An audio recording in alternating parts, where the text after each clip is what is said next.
Okay naman sa tingin ko. Ano lang siguro, kasi lasing.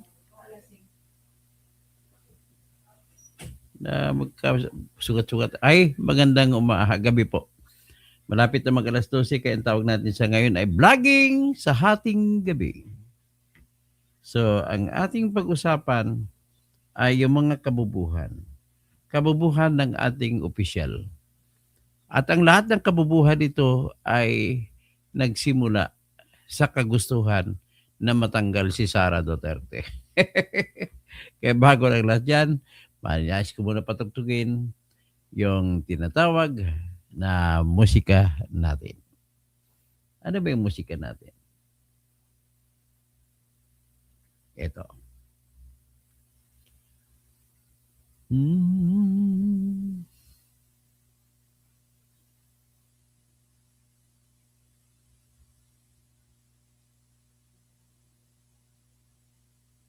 Ito.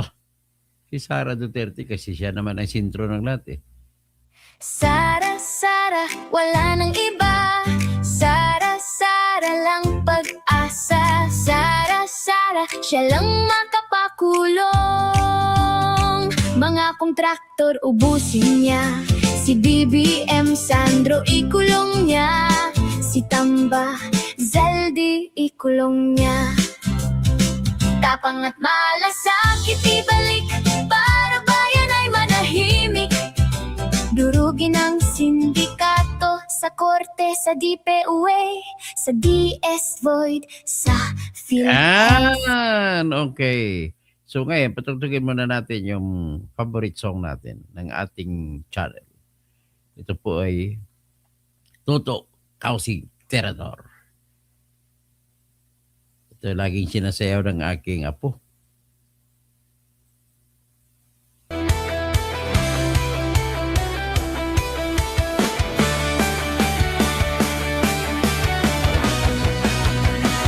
Good morning, Alipunga Pango. Kilala ang tindi. Watching from Monterey, California. Hindi kayang bayaran ni numan ang kanyang prinsipyo. Kapag may inaapi, siya ang nariyan. Kapag may bayaran, siya ang hadlang. Hindi siya tiklop sa pananakot ng iilan. Hindi siya alila ng sino mang mayaman. Kung ang kapangyarihan nila ay inaabuso, hinahawi niya yan mano-mano. Kapag ang taong bayan ang nasasakal, siya ang unang sumusugot, tumatagal. Hindi perang sukatan ng halaga, kundi kung sino ang lumalaban para sa masa. Toto kasing tirador, toto kasing tirador. Kakampi ng naaapi, kalaban ng sakim na mandarambong. Toto kasing tirador, toto kasing tirador. Hindi kayang bilhin ang puso niyang matibay.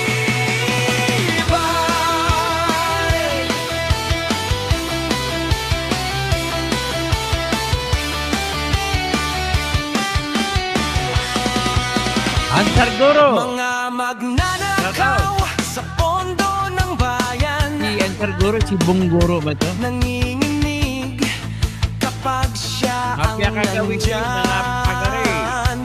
Bawat piso, bawat sentimo, kailangang sagutin sa mata ng tao. Walang ngiti para sa mandarambong walang pwesto, para sa sumisimsim kapag ang hustisya ang pinag-uusapan. Siya ang bantay sa gitna ng laban. Kung may nilulunod ang kasinungalingan, siya ang boses na hindi tatahimik. Sa bawat galaw ng mapagsamantala may salubong na panindigan. Mel Baruelo. Hello. Kasing tirador, toto kasing tirador. Kakampi ng naaapi, kalaban ng sakim na buwaya. Toto kasing tirador, toto kasing tirador. Hindi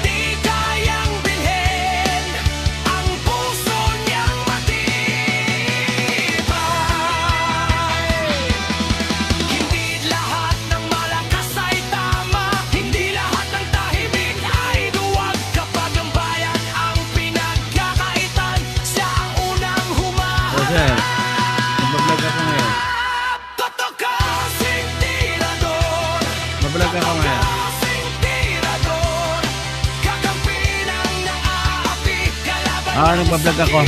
Live. Shout out to Teachers Pet TV from Charlotte, North Carolina. Sa taong bayan nagkatayo hanggang dulo ang paninindigan.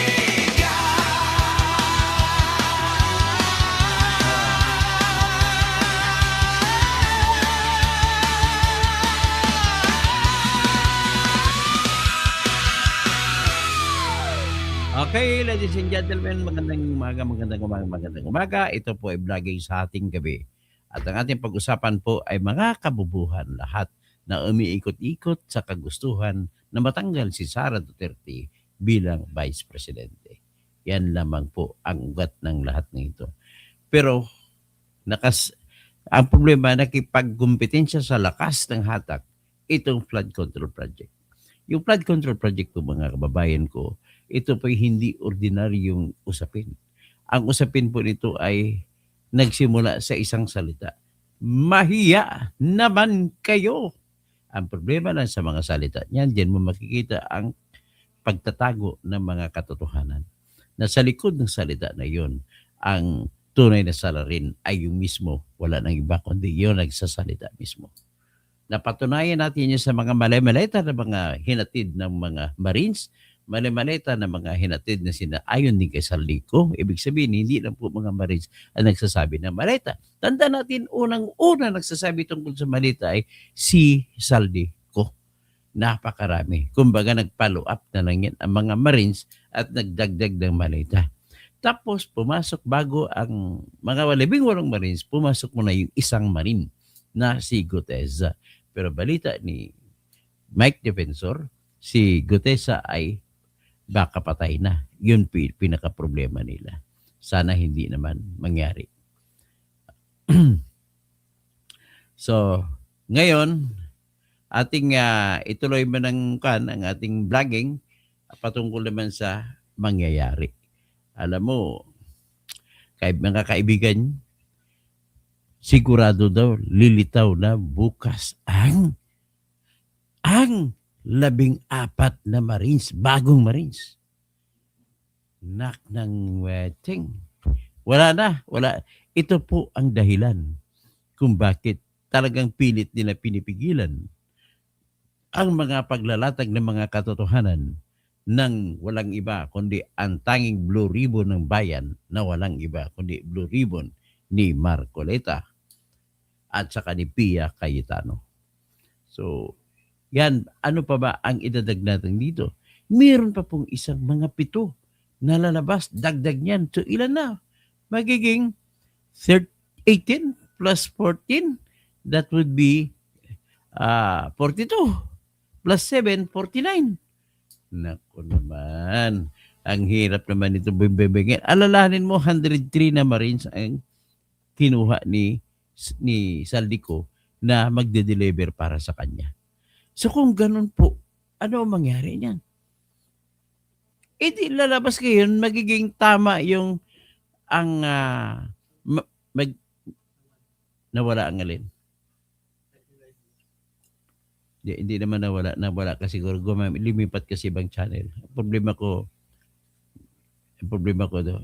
Sige, ikuhan ko muna, may trouble. Antayin muna ko, i-refresh ko ha. Kasi yung isang channel ko ay nawala. Pero i-reload ko lang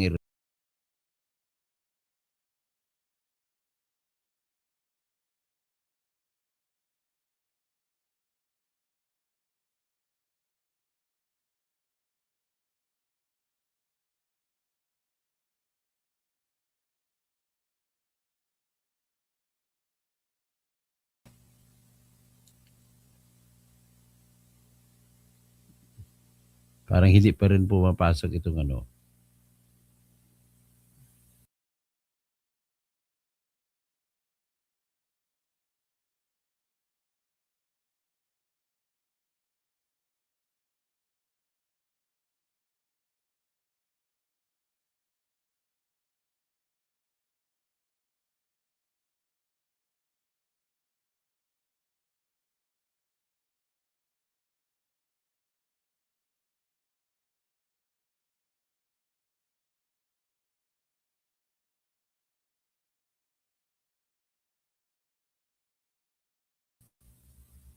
Yan, magpa-music muna ako.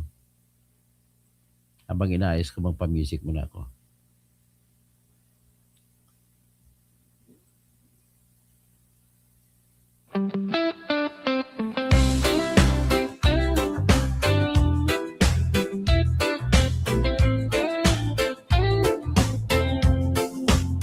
Sa gulo ng araw, ikaw ang matibay. Tahimik lang pero laging may saysay. Hindi ka nagyayabang pero alam ng lahat. Kapag ikaw ang nariyan, ligtas ang lakad. Sa bawat usapan may bigat ang dala. Sa bawat pasya mo may tapang at tawa. Kaya kapag Okay. napapagod, ikaw I-restart ko na ang muna, ha? takbuhan. I-restart ko muna. Kahit maikli ang biro, may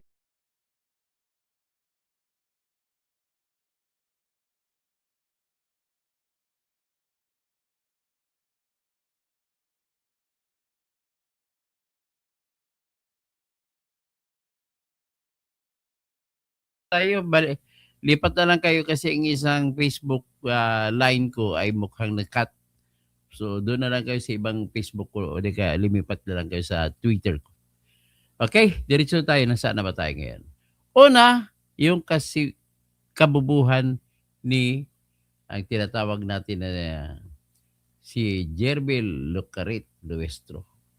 Pakita natin ang kabubuhan niya. Ano bang kabubuhan niya? Akalain mo ba? Pwede daw ang 2/3. Kung sino mang mathematicians dito, marunong sa math, pwede ba 2/3 and 15?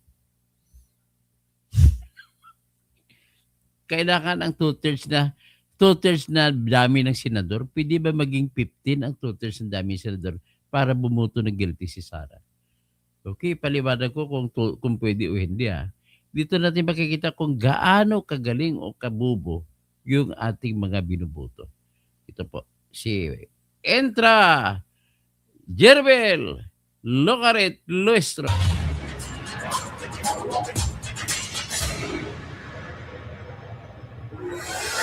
Nadagdagan pa ang bilang ng mga testigo na ihaharap ng House Prosecution Team sa impeachment trial ni VP Sara at sa harap ng gridlock sa Senado may bagong hirit ang House Prosecutors. Alamin sa agenda report ni Isaiah Mirafuentes ng Abante. Ang sinabi sa Constitution, 2/3 of all members of the Senate. It did not say 2/3 of the 24 members of the Senate. Yan, kita mo ha? Galing niya. Mamaya natin na birahin. Pakinggan mo natin kung anong ibig sabihin niya 2/3, the number of the Senate.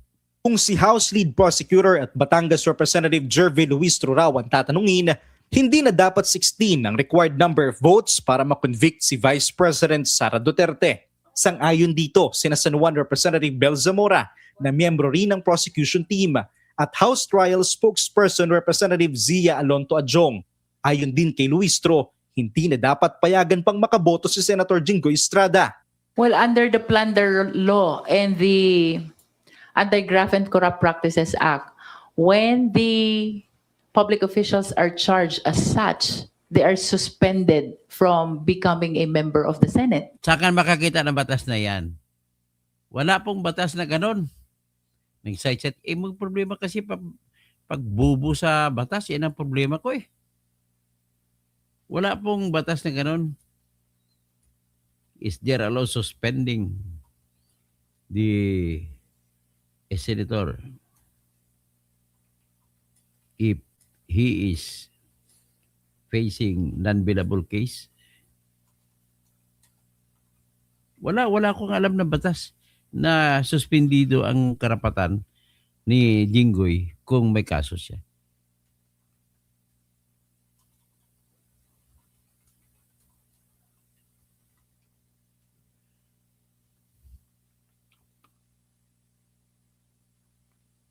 Akalain mo pag sinuspindi mo ang senador, ang sinuspindi mo hindi senador, ang boto ng tao na nilalarawan ng senador. So, kung kung may mayroong bang batas, ano bang sinasabi dito?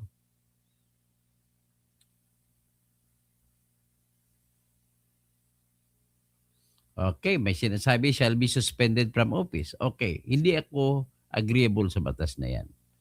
Meron nga. Pero ang problema ko, hindi ako agreeable sa batas na yan. Sapagkat boto ng tao ang tinutukoy dito. So nagkontra-kontra boto ng tao at yung kaso. People of the Philippines versus Jinggoy Estrada. Pero binoto siya ng people of the Philippines. In this case, overriding ang power ng people of the Philippines para bumoto sa impeachment. On the other hand, hindi mo pwede na bawalan bumoto ang senador just because may kaso siya. On the other hand, required siya ng impeachment court na bumoto siya. So with this, it is unfortunate. Ang batas na yan po ay batas lamang. Mas mataas ang konstitusyon. Kaya I now proclaim and declare that provision in the plunder law is unconstitutional. It is not consistent with the Constitution.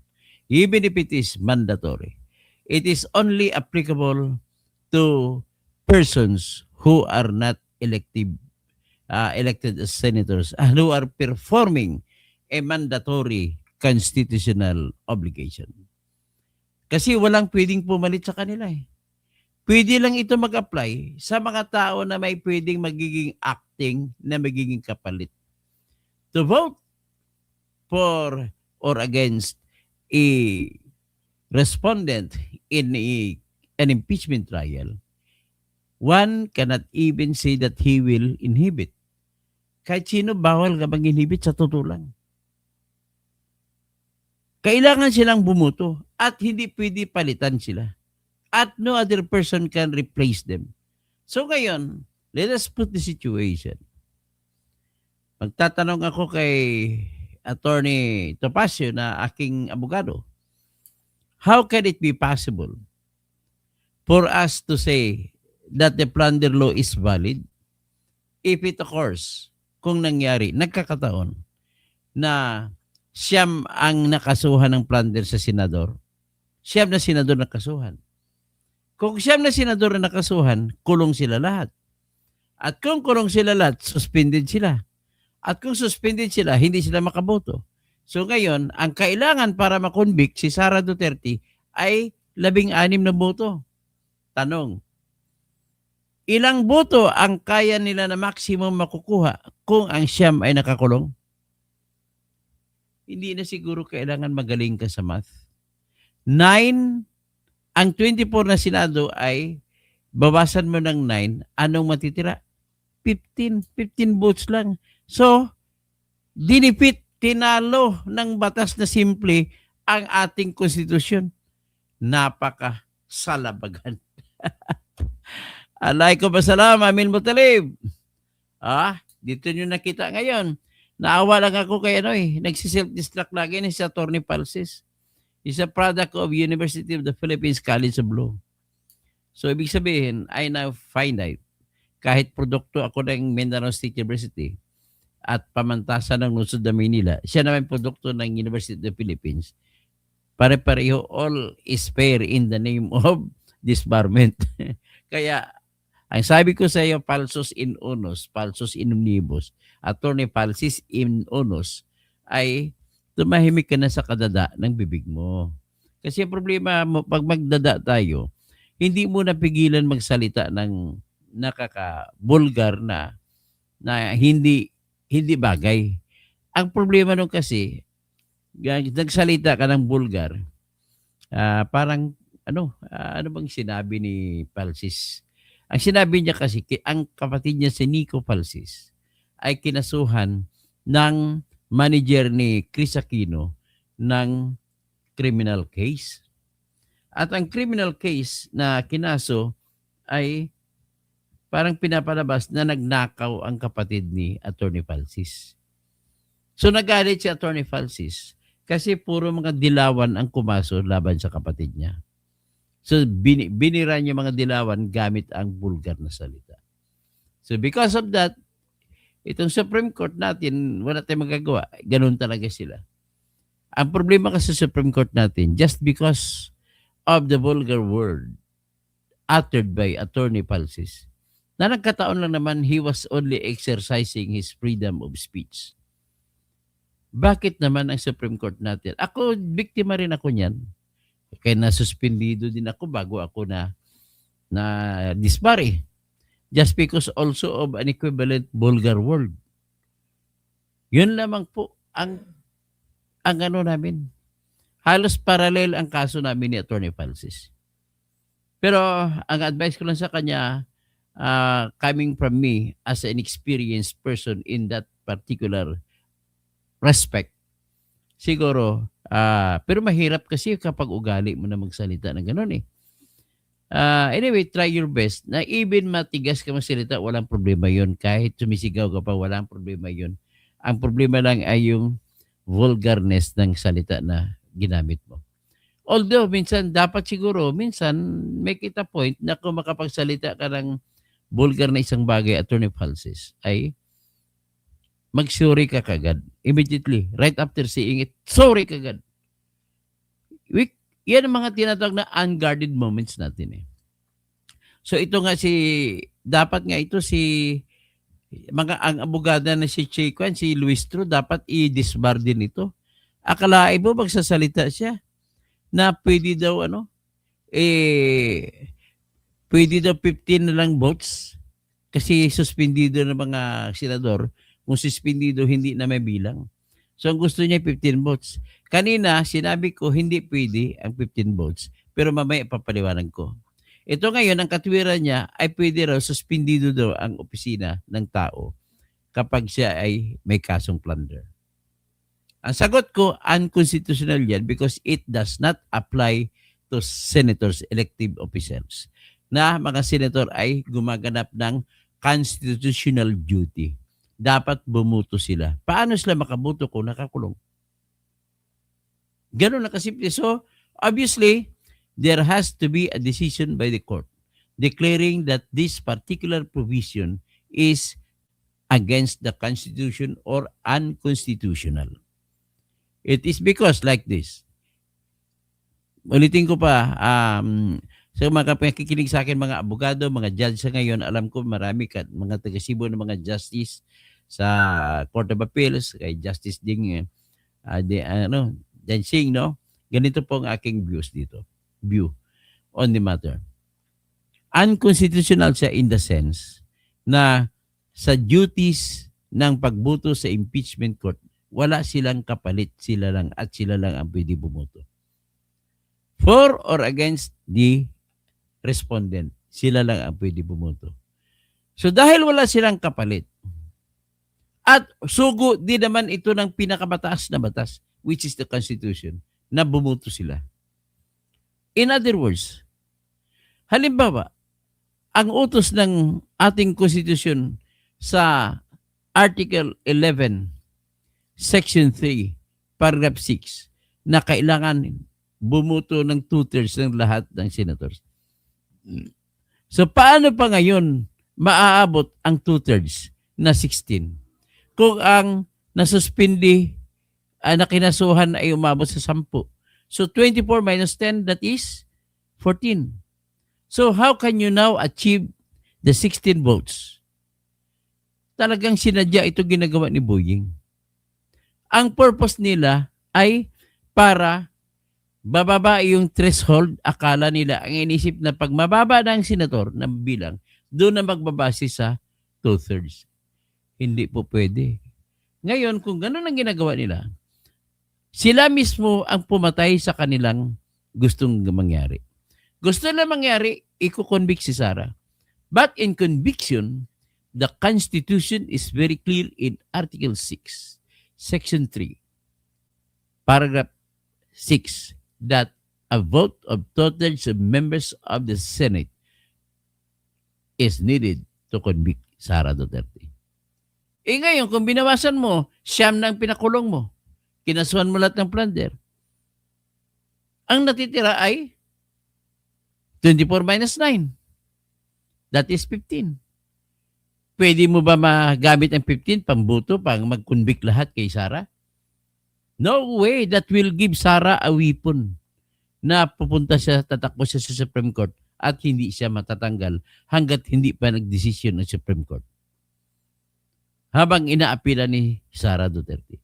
That gives Sara Duterte a justification that even if you will convict her, that conviction can never be final because that gives an opportunity to Sara Duterte to use that as a grave abuse of discretion in order to question that before the Supreme Court. And if it is being questioned before the Supreme Court as an act of grave abuse of discretion, it cannot go into finality because all acts of government that are described or prescribed as grave abuse of discretion can never become final. And in that sense, what is important is makakatakbo pa rin si Sara Duterte sa presidency.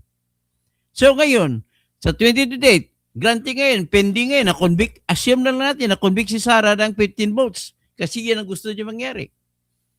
So nagque-question ngayon si Sara sa Supreme Court. Ang tanong, pwede ba si Sara tumakbo ng pagka-presidente?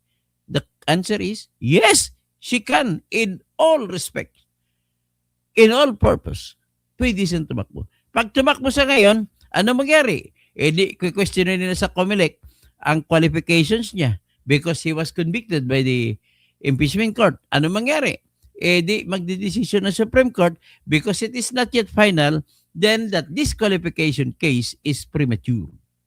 If it is premature, then matutuloy ang election. At kung mag-election na, panalo si Sara Duterte, ano mangyari? Then, what prevails now is the voice of the people is the voice of God.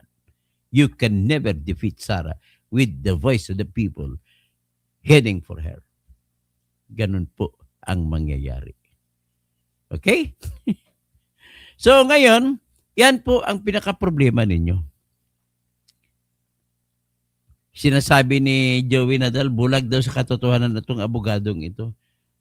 Ay Joey, if you are not a lawyer and you have not studied law, do not speak into that. Kasi kung naging abogado ka pa, madidisbar ka. Kasi mali naman ang sinasabi mo. Pasensya ka na. Sabi niya, doon ko magpaliwanag. Ano ba yan? Hoy, kalbo pa. Ay, di namin. Inubusan na ba ako dito ng mga puro kwan? Puro ano? Puro, ay, kampihan nyo nga ako kasi puro mga troll itong pumapasok. So, understand? So, kabubuhan ni Luistro ngayon, gusto niya 15. Pakinggan natin ulit si Luistro. Pagpatuloy natin. At kung hindi physically na dadalo si Senator Bato de la Rosa, ay hindi rin daw siya dapat payagang makaboto. Kung magkagayong 22 senators na lang, 15 na lang ang kailangang bumoto ng yes para mapatalsik si VP Sara. 15. Paano mo ma-derive ang 15? Sige nga. 2/3. Ibig sabihin ng 2/3, hatiin mo sa 3 ang mga members ng Senado at ang 2 hati ay kukunin mo, idadagdag mo. Paano magiging 15 na senators ang 2/3? Pabalik tayo, reverse computation. 15 divided by 2 is 7.5. Meron mga 7.5 na senador? O 7 or 8? Tapos i-times 3 mo, 7.5 times 3, that is 21 plus 1.5, that is 22.5. Paano ngayon yan? Mismo ngayon, saltik nga siya eh. Bakit saltik? O salto? Sapagkat sabi niya, kung hindi boboto daw si Senator Jinggoy at si Senator Bato, maging 22. Di ba? So, paano ngayon maabot ang 15? It is always in whole number. Kasi ang tao, hindi mo pwede putulin mong ulo ko. O 1/2. 1/2 na tutukaw sing. Ang taas, ibibigay doon. Ang kalating 1/2, tira. Parang ganon. There is no such thing as 1/2 person. Kahit po unggoy, kung tao lang ang unggoy, hindi mo pwede sabihin na 1/2. Kahit nga yung pandak, hindi mo pa sabihin 3/4. So, another kabubuhan, Jinky Luistro. Pwede ka sigurong kasuhan. Subukan ko, magsampa ko ng disbarment due to ignorance of the law. Pero ang katotohanan dito, hindi siya marunong sa math. Laging whole number yan. Halimbawa, ano ang 2/3 ng 18? Sabi natin 18 na lang kasi natanggal yung 6.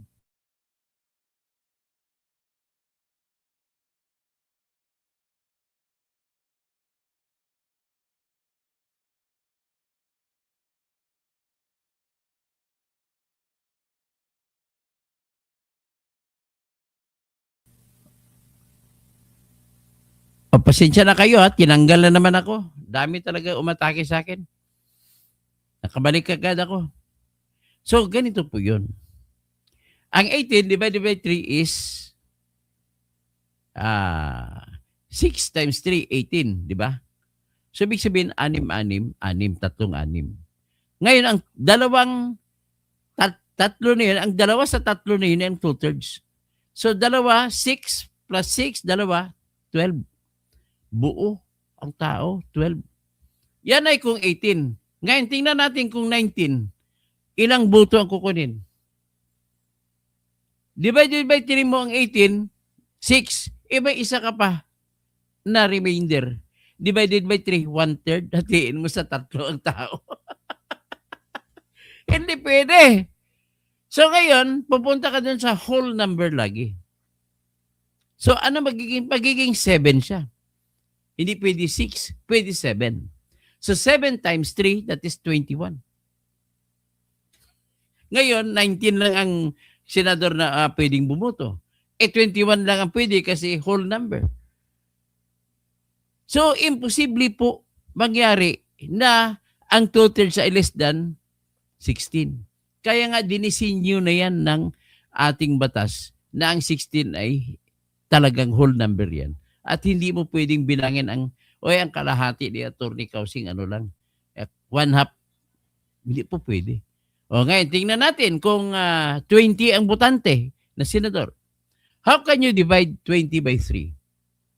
Ang whole number mo lang dyan ay 18.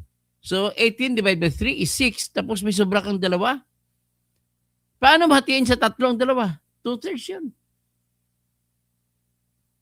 Hindi pwede, di ba? So ngayon, ibig sabihin lang yun, talagang dinisenyo ng konstitusyon na hindi pwede less than 16 ang boto. Next, kung 23, sabihin na 20, 21, yan pwede pang 21 divided by 3 is 7. And 7, dalawang 7 ay 14. So, pero hindi pa rin pwede maging 15 ang boto. Ay, Jinky Luistro, kabubo. Pasensya ka na, tinawag kitang bubo. Kasi talaga namang kabubuhan. Next. Sabi niyo 22 kasi wala si Jinggoy, wala si Bato.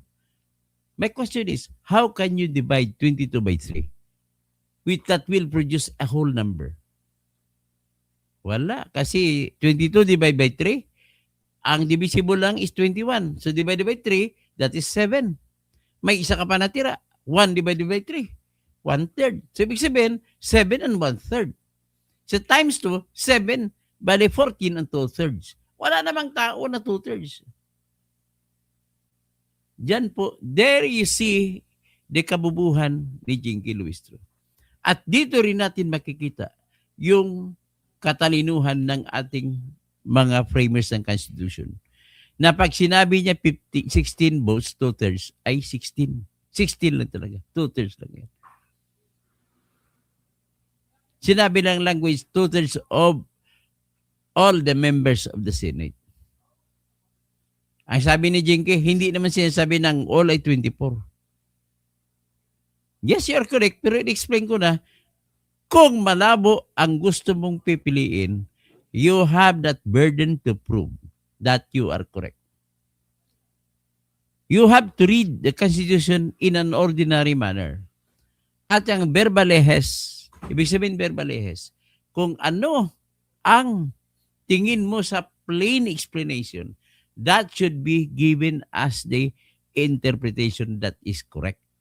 The simplest interpretation. Ang Constitution po ay hindi batas. Mas mataas pa yan sa batas. Pero ang Constitution, dahil pinagbubutuhan niya ng mga tao na hindi abogado, kasama ng mga abogado dyan, mga tao na mga farmer, mga tao na halos makapagbasa o hindi. Ibig sabihin po, JJ, ang pakay ng paggawa ng konstitusyon ay para sa simpleng interpretasyon, hindi sa complicated interpretation. So pagdating sa mata ng farmer, how will you know, kung marunong mga farmer mag-divide sa math, how will he understand or she understand that 2/3 is 16 or less? Wala, 16 lang talaga. Kaya masisisi ko lang talaga dito, alam mo ano, ang ating ang gumawa ng Constitution. Kung bakit ko sila sinisisi, bakit kasi gumagawa sila ng pa-style-style pa ng English? They can say it straight, can be convicted with at least 16 senators. Ganun lang kasimple, 16 boto.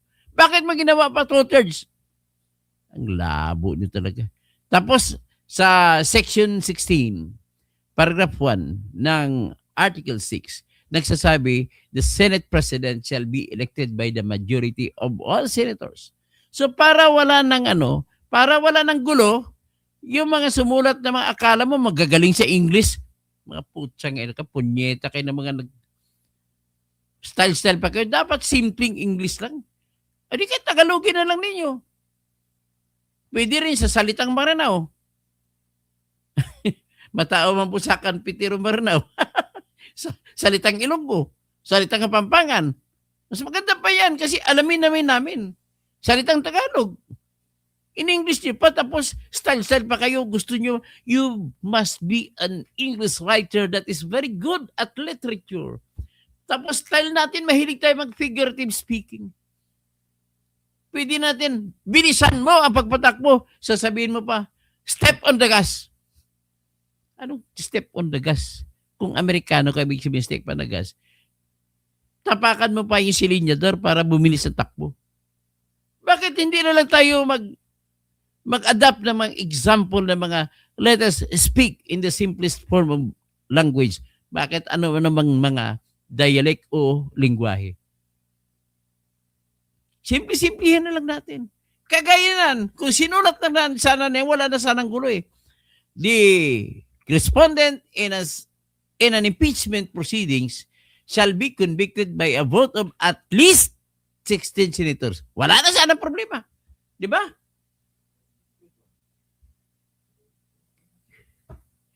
Tama nga ito si Buljak, we are not in America and we are not Americans. Ganun lang. Ang puntos ko lang dito, kung ako maging senador, ipupush ko talaga yan na kapag sumulat ng batas, ay klaruhin na natin. I will cite another kabubuhan na batas natin, which is Section 17 of Republic Act 9851. Ano yun? Yan po yung Section 17, yung paragraph 2, patungkol kay Duterte, kung kailan mo pwede isuko o si Bato pa kailan mahulihin at isuko. Sinasabi sa lingwahe,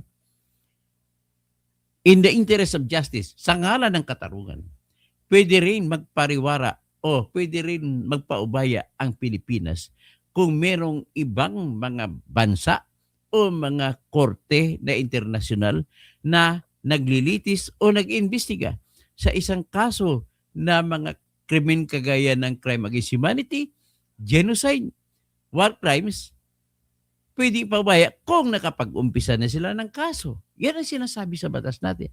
Kasunod na sentence, instead, ay pwedeng isuko ng Pilipinas ang akusado o pwedeng isuko o extradite ang akusado sa bansa na yun o di kaya sa International Tribunal, Criminal Tribunal, sang-ayon sa batas ng extradition tsaka treaty.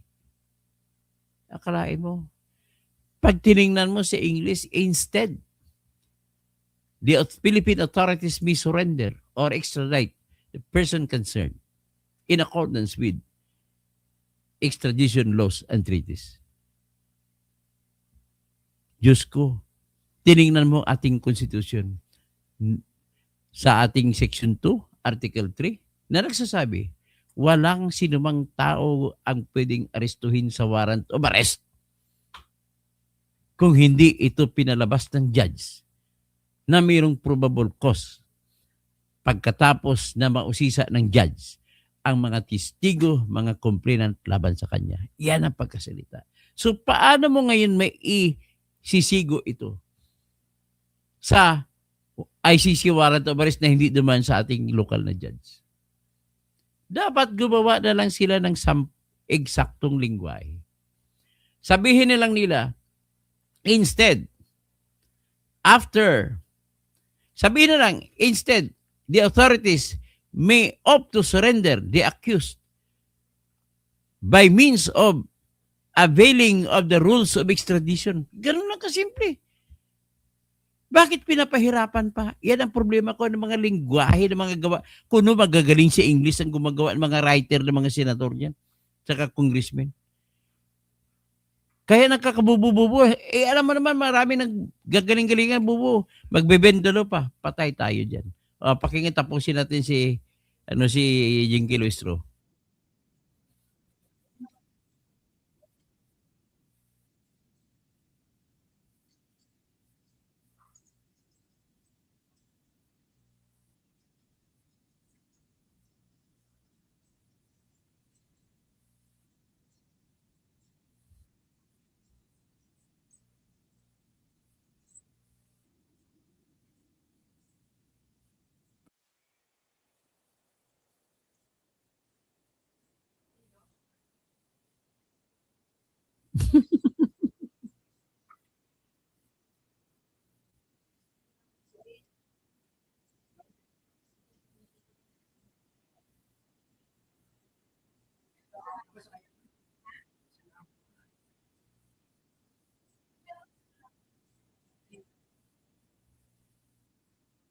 Okay, yung sinasabi, hindi naman importante yung manang yung huli. Well, I just want to address siguro yung sinasabi ni Joey Nadal. Sinabi mo kanina, may nagsampa na ng kaso ng presidente pa si Duterte. Huwag ka naman tumawag ng Duterte. Galit na galit ako. Tawagin mo sa pangalan niya Duterte. Kaya nagagalit sa inyo mga DDS eh. Kaya kami mga DDS, kakampihan talaga namin si Duterte tututudok dahil sa inyong mga panglalait. Karamihan sa inyo, ang lait kasi niya yan, Joey Nadal. Tinitingnan namin mga Bisaya na discrimination laban sa aming Bisaya. You are not hitting Duterte, you are hitting us, the Bisayans. Ganun yan, Joey Nadal. Kung if it will taste good to you, you can continue that. But remember, we will never have peace in case you do not use the language that is decent to anybody. May nagsampa po ng kaso sa kay Kian de los Santos. Na-convict ang pulis. Maraming nagsampa. Pero maraming namatay. Mayroon bang pamamatay na may due process, Joey Nadal? Tingnan ko nga ang galing mo. How logical are you? Pag pinatay kita, may due process mo sa patayan? Ang bubo mo naman. Diba? Bubo ka, diba? Wala pong due process ng patayan na may due process. Kabubo. Kaya nga tawag niya extrajudicial outside court. May murderer ba nagpapa-due process? At wag mo sabihin sa akin na may pinatay si Duterte. Wala kang ebidensya na may pinatay siya. Baka police marami pinatay. But then, I cannot agree if you claim that there were 30,000 people who were killed during his time. If you say so, then it is tantamount to saying that these dead are sufficient in number for them to fill up the arena of Iglesia ni Cristo in Bukawi. Diba, Joey Nadal, be an intelligent fellow. You analyze what you think you want to say before saying it. Okay? That is only my request. Tapos ito sinabi mo, kaya no chance kay boto. Hindi ko naman kailangan ang boto mo. Ang kailangan ko lang ay yung pagiging matalino mo naman sana, Joey Nadal. Sayang apelido, mga Nadal pala, mga mabubo. Pasensya ka na. Bojack Sniper Team. bendalo, yung mga, gusto mo yung mga bendalo, no? Gusto mo si BBM na magnanakaw, no? Tapos, sino pa? Boljak Sniper, wala, di maabutan. Joey Nadal, did I get your attention? Yes, I got your attention. You got my attention because of your kabubuhan. Bubo mo talaga. You listen to my arguments if you want. Pero ang mahirap sa iyo, balik ka ng balik sa command responsibility. Pinag-usapan natin dito, impeachment, Joey Nadal. Are you insane or are you sane? Okay? Hindi ko na babasahin yan. Walang kwenta. Kapag bubo ng discussion, ang kausap mo, mahirap ang paintindi. Si Grace Almasan, 39 plus 1 po si Gutesa. Mag plus 1 maging 40 si Gutesa. So, iyan ang inaasahan natin. So, ang kabubuhan lamang dito ang pinipresenta natin. Mamaya na ako magbabasa dyan, siguro. So, pinipresenta ko lang ang kabubuhan. But now, before proceeding with my discussion ng kabubuhan ng mga politiko natin, let me just put an advertisement, siguro. Call it as an advertisement. I'm proud that Justice Marvick Leonin used the case that I won as the basis in saying, enough of criminalizing criticism. Justice Leonin calls to decriminalize libel versus public figures. Free speech is not a crime. Democracy is not a favor. Yan ang sinabi. At kinuha niya ito sa kanyang sinulat na desisyon ng dissenting concurring opinion para sa kaso na sinampa ko na kung saan nanalo po ako. Ang panalo ko dyan ay 8 against 7. 7 justices voted against my case and 8 justices voted in favor of my case. And the issue is whether or not cyber libel shall prescribe or expire in 1 year. Ganon po yan. So yan ang record ko. Causing doctrine pong tawag dyan. Matatalo dyan tinatawag na ginagamit nila Jinky na Abilino versus Quinco doctrine. Ulitin ko lang ang kadagdag na kabubuhan nilang lahat. Marami sila. Kasama na po si Jinky Duistro. Sasabihin nila na magkakaya ng gabitin ang Abilino versus Quinco doctrine para sabihin na hindi kailangan na nandun ang lahat ng senador at yung senador na hindi makakabuto ay hindi nakasama sa bilang pag magbilang ka ng majority. Wrong, wrong, wrong. Bakit po? Una, ang Abilino versus doctrine, Joey Nadal, ay you have to know na dinismiss ng Supreme Court ang kaso na Abilino versus Quinco. At kung dinismiss, anong rason? Ang rason po, lack of jurisdiction because the Supreme Court during that time in 1949 did not want to take the case. Kasi nga, sa kanilang tingin, political question lang yun.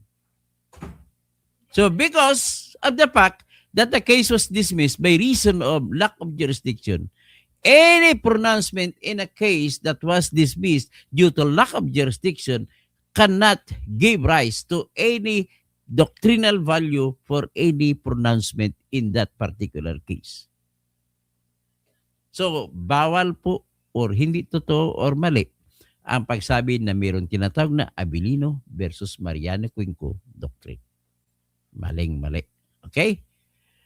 Tapos, kung ganon, gusto nila isaksak yan sa impeachment ni Sara. Na kung hindi ka makapasok, hindi ka isama sa bilang. Kung halimbawa, nakulong ang 20 na senador, hindi makaboto, gusto mo ibibilang mo lang ang total sa 4 na natira. Ladies and gentlemen, to impeach a vice president is you are impeaching the vote of the people. She was voted by the people. At kung naboto siya ng tao, only the people can remove her. Theoretically. Pero dahil may constitution tayo nagsabi, pero alalahanin mo yung constitution nagsabi, alamin mo bakit 16 of 24 senators, and that is two-thirds. Alam niyo bang rason kung bakit 16?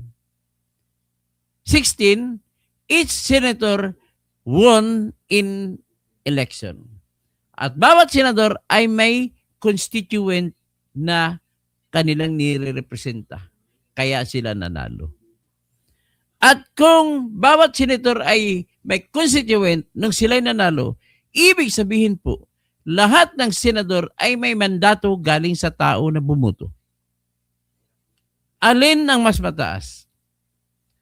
Ang batas ng ICC, kung i-apply ba natin sa Pilipinas, o ang batas ng Plunder Law, kung i-apply natin sa Pilipinas, o ang batas ng tao?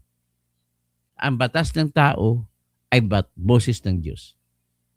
Boses ng tao, boses ng Diyos. That is what we call in Latin as Dura Lex, sed lex. The voice of the people is the voice of God.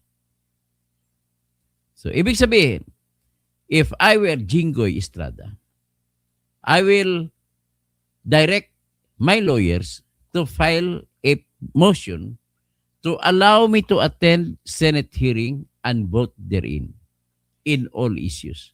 Because that is a command coming from the Constitution, and the voice of the Constitution, which is also the voice of the people, is far more supreme than the voice of any case.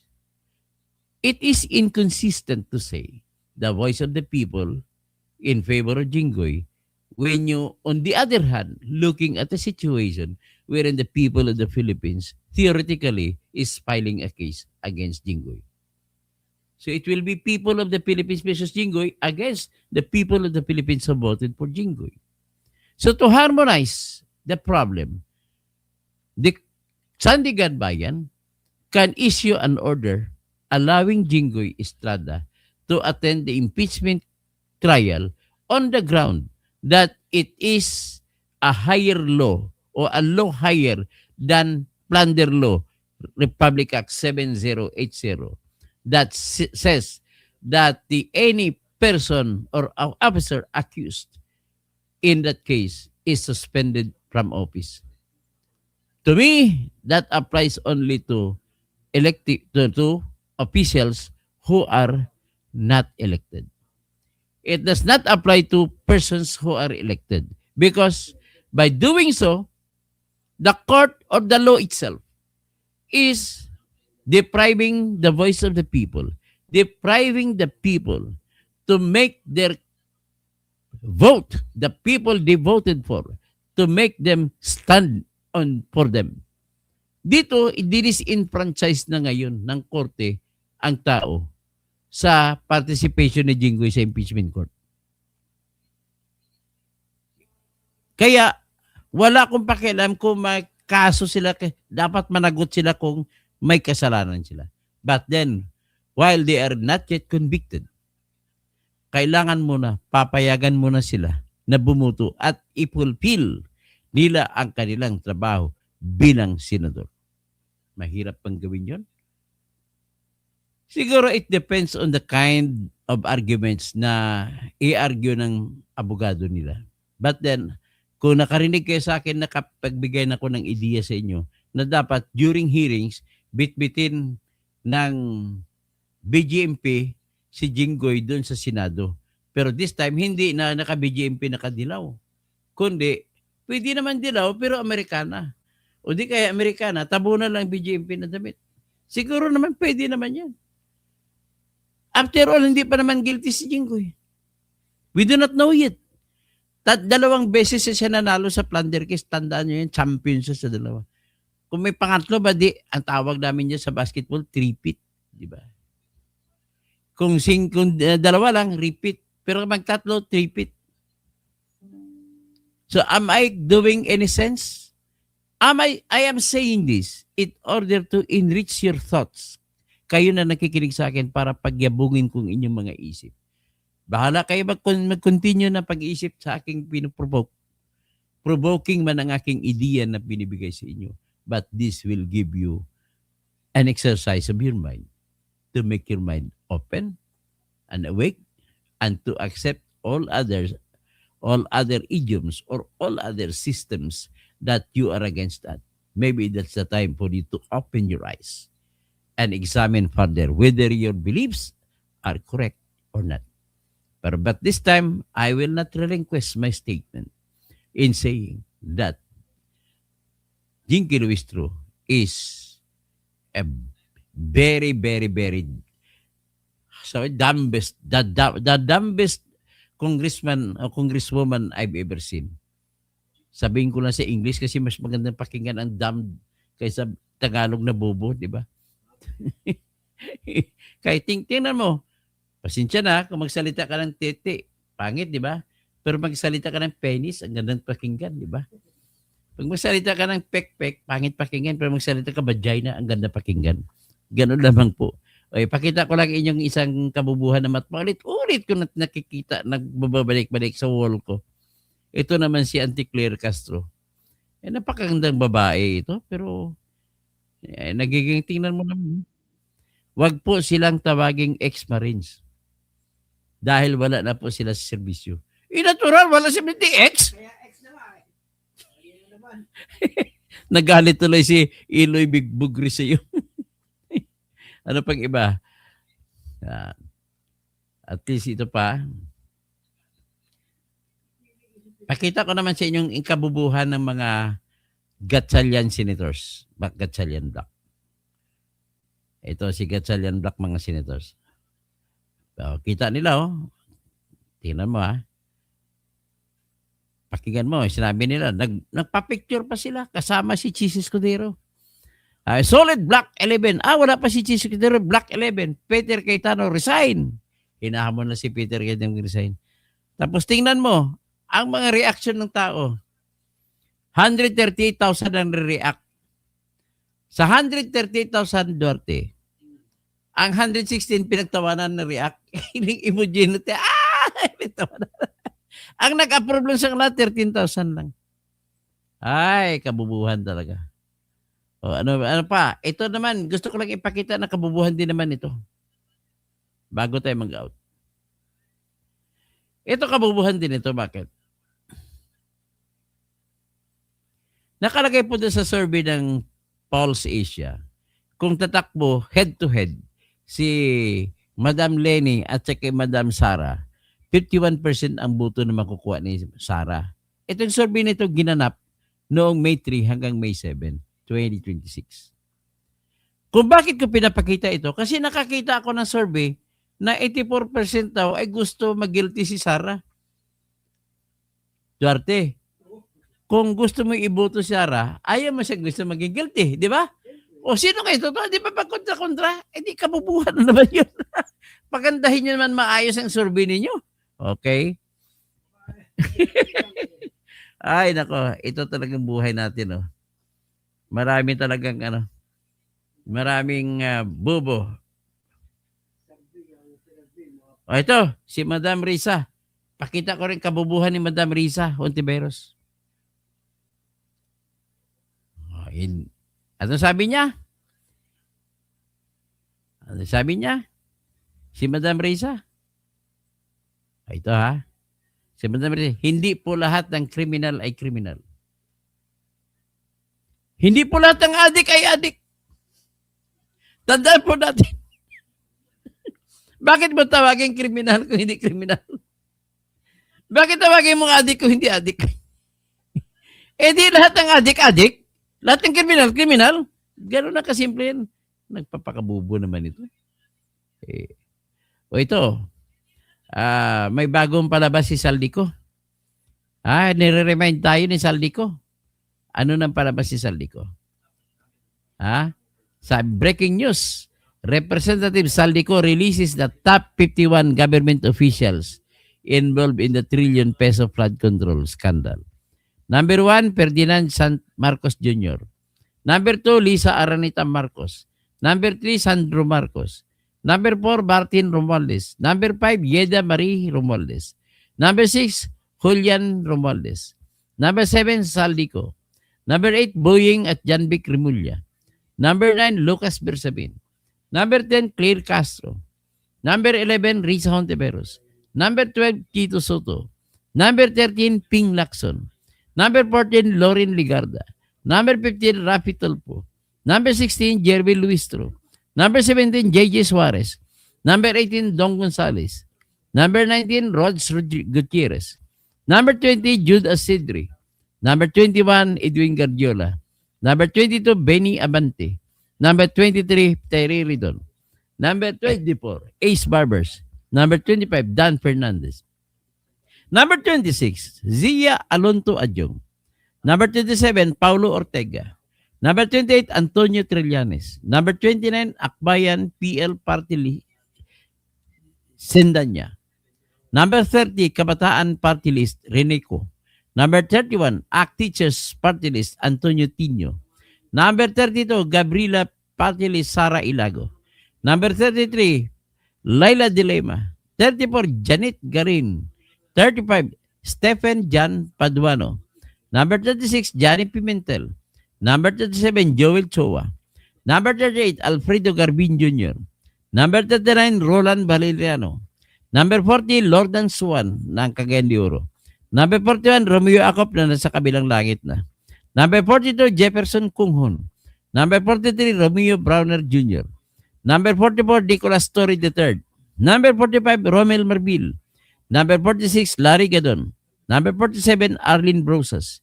Number 48, Raul Manuel. Number 49, Anton Lagdameo. Number 50, Manuel Bunuan. Number 51, Gibo Teodoro. Well, it is only announcement. Hayaan natin ang announcement na yan. Ngayon, ladies and gentlemen, ipakita ko lang sa inyo na may isang makabayan na tumatakbong senador na matindi na kritiko ni Duterte. Anong sinabi niya? Ito po si Attorney Luke Espiritu, akon migo nga taga Bacolod. Itong sinasabi niya po.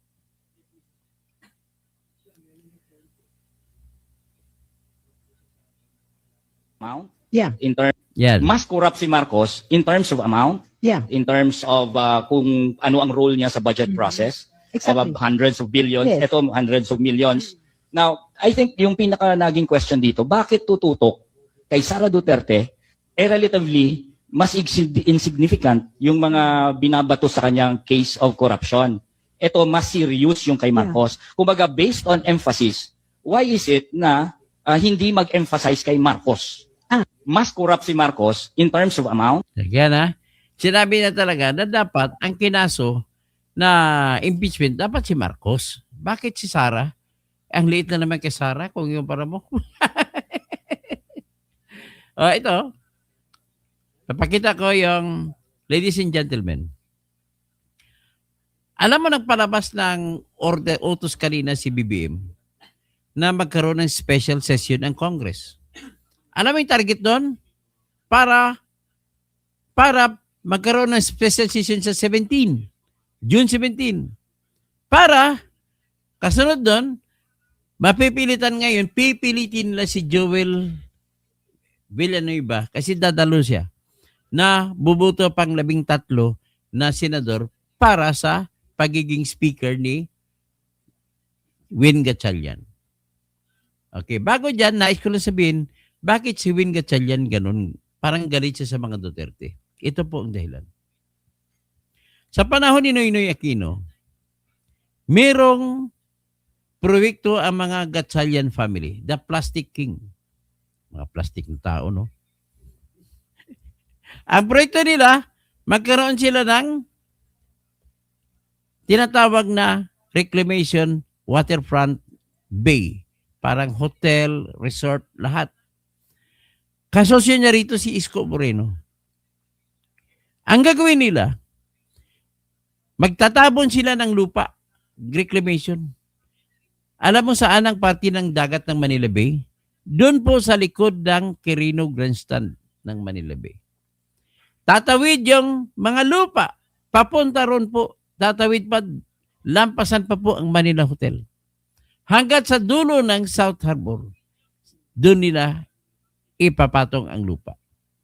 Ang proyekto nila ay aabot ng 35 billion pesos. So ngayon, panahon pa ni Noynoy yun, ang panahon ni Noy, tapos inabutan pa ng panahon ni Duterte, sa buong 6 na taon na si Duterte ang namumuno, ay hindi pinayagan ni Duterte na mag-umpisa ang proyekto. Pagdating sa panahon ni Bong BBM, pinayagan ni BBM mag-umpisa, pero natigil din kagad. Ano ang dahilan? Sapagkat po, kumontra po ang United States government. Nasa likod kasi ito ng US Embassy. At ang number 1 na dahilan ng US Embassy ay ang mga kasosyo ni Plastic King, ni Win Gatchalian, ay yung mga Chinese corporations na gumawa ng mga isla nandoon sa West Philippine Sea. So, gusto ni Win Gatchalian na please, dapat magusto at si Lisa Marcos at saka si Bongbong Marcos sa pamamagitan ng pag-guilty kay Sara. At kung ganon, kapalit nun, uumpisa na pagpatuloy ng tinatawag na reclamation project ng waterfront Manila Bay. Kaya galit na galit kay Duterte. Ang purpose lang talaga ay i-convict si Sara, wala nang iba. Kaya nga, kasi mayroong hearing sa June 18 na pre-trial hearing, kailangan po sa hearing na yan ay kailangan may quorum na. Ang tanong, paano magkaroon ng quorum kung hindi makipag-cooperate ang grupo ni Alan sa grupo ni Win Gatchalian? Hindi rin pwede magiging tama ang 13. How will you use with 13? Moot an academic na. Bakit? 16 dapat ang boto kailangan i-convict. Hindi na siya pwedeng tatanggapin kasi less than 16 ang dumalo na senators. So ngayon, anong target ngayon? Nung hearing bukas, mga Maleta Boys, laban kay BBM, ang target ni BBM ay magkaroon ng session sa 17 para pag June 18, meron na siyang hopefully makumbinsin na si Joel Villanueva na sasali sa kanila. Ang problema, nag-anunsyo naman si Joel Villanueva, dadalo ako sa special session pero hindi ibig sabihin na buboto ako sa kanila.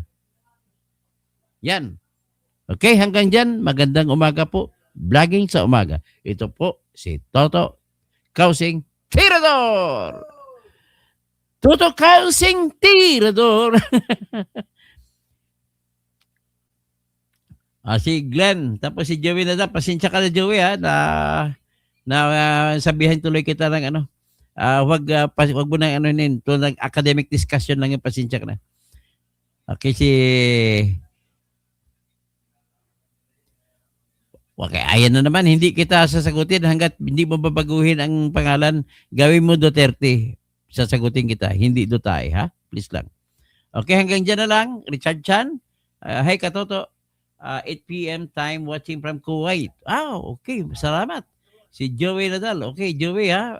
Balik-balik ka ulit. Kahit na argumento tayo, balik-balik ka. Romel Bingson. Naimbag bigat. Naimbagal daw. Kada kayo amin. Dahil sa malita, daming matatalino, naging bubo, Dr. Toto. Bulljack, sniper. Wala si Bisyo, kaya tanga ka. Aling kumaknet, clear. Okay? Sino pa? Si Joey, si Oscar Paclibare. Pwede ka ba magturo sa college? Pwede ako magturo sa college of law. Turo lang naman eh. Walang problema kasi what is important is the knowledge in my mind can never be imparted to other persons just because they are lawyers. No! To be very good at law, you never need to be a licensed lawyer. In other countries, you need not have a license in order to practice law. What is important is you have that tool in your mind that can save your client. That's all. Okay? And to tell you honestly, the Supreme Court stripped me of my license from practice just because of my vulgarness also. Like Attorney Pal says, vulgarness in Facebook. pasensya na. Wala tayong magagawa. Talagang ganun tayo eh. Kasi masyado tayong madamdamin. Nag-aalab ang damdamin para sa bayan. Sometimes you have to accept those sacrifices as part of my manifestation that I am a genuine and passionate patriot. Okay? Also, I am so attached and zealousness, the degree of my zealousness if I'll fight for a client, it's beyond the clouds. Pwede ba kayo makakalda? I can see, I can fly. Tapos, hindi na mag-plead siyang guilty si Jinggoy. Sa sunod ko na-discuss kay Jinggoy. Wala, hindi siya mag-guilty the way I see it. Kachibong Rebilla, maakwit ang lahat ng mga yan. Okay? Good morning po. Maraming salamat. At lahat ng mga kumukontra sa akin, you are welcome to come again. My door is wide open for you to discuss with me, even to the point of calling me kalbo. Okay lang po yan. Total, hindi naman ako nasa stand. Kahit kasi alam pagkakalbo ko, gwapo naman ako, di ba? Number 2, may laman naman ang utak ko. Kasi kung bakit ako kalbo, tinatago ko lang sa loob ng ulo ko.